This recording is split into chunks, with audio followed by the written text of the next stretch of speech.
The seventh and last principle of best service is called create great service experiences.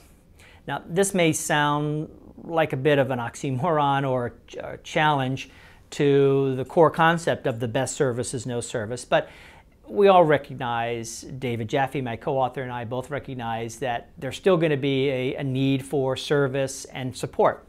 So when that does happen, after you've eliminated the dumb contacts, after you've automated successfully the contacts that should be automated, after you've been proactive, after you've had the feedback loops with the owners and the like, there's still going to be the need to have service operations, customer support and service operations. So it's imperative to manage those in a very customer satisfying and customer experiential way.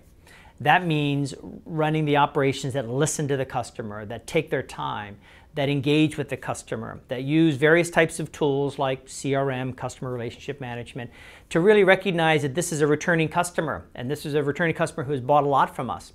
Or this is a brand new customer who's never bought from us before, so let's behave a little differently with them, maybe take a little more time with them, learn what's on their mind, find out how they're going to use the software, how they're going to use the product in their daily life. And build up a cadre of staff who are very customer-centric, from the customer-facing employees right up through the leadership in the support center. Degrees of empathy and listening and feedback, leaving your own ego at the door and listening to the customer, sometimes rant and rave for 5-10 minutes about a problem.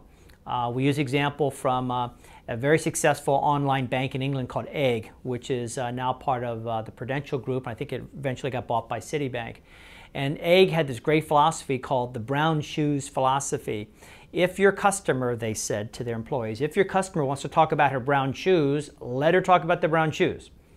Don't interrupt the customer by kind of looking at your watch saying, hey, you know, let's get on to the problem here, ma'am. But let them talk about the brown shoes. They'll feel better about themselves and about our company if you let them talk about the brown shoes. Ironically, and recently I visited the Zappos call center outside of Las Vegas, Nevada, and they have almost the exact same philosophy, never having heard of Egg or done anything with Egg. And they sell shoes, of course, but they have this concept of if you're on the phone with Zappos, let the customer just talk. And if you're a customer service rep at Zappos and you hear a baby crying in the background or a dog barking in the background, ask the customer about their baby or about their dog. Maybe there's something there that the customer would like to buy for their dog or for the baby, but that's not the purpose. The purpose is just to give that customer the sense that you're really focusing on them and they're the most important thing going on right now for you is really listening to that customer.